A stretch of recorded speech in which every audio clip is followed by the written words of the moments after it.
Un nouveau pilote dans l'avion, enfin 5 pour être plus précis. Depuis hier, c'est officiel, l'aéroport de La Rochelle-Île-de-Ré est désormais géré par les collectivités locales en collaboration avec la Chambre de commerce, opérateur historique en la matière. Pas vraiment une révolution à dire vrai, puisque la majorité des aéroports français est déjà sous la coupe de tels syndicats mixtes, mais forcément littoral oblige ici. La question de gouvernance est d'autant plus sensible.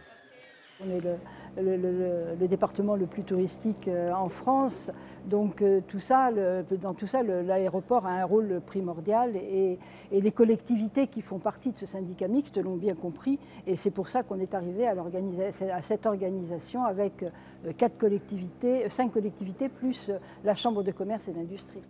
Plus de 220 000 passagers par an, 14 lignes régulières, un trafic multiplié par 5 en 10 ans. On le sait, à La Rochelle comme partout ailleurs, les compagnies low cost ont révolutionné le secteur. Les retombées économiques sont évaluées à 65 millions d'euros dans le département. Et désormais, ce sont même les vols intérieurs qui pourraient se multiplier à l'avenir. Le développement, grosso modo, de l'aéroport, c'est de pouvoir étendre son réseau européen, mais également, beaucoup plus maintenant aussi, on regarde à l'intérieur de la France. C'était plus compliqué il y a quelques années. Maintenant, on a des compagnies aériennes qui offrent des tarifs qui sont tout à fait intéressants pour des lignes transversales, et notamment pour aller dans le sud-est. Et donc cette demande est croissante. Donc nous allons accroître la mobilité aérienne en général en France et en Europe. Reste la question épineuse du Brexit qui devrait entrer en vigueur le 29 mars prochain. Un véritable casse-tête logistique pour les responsables de l'aéroport.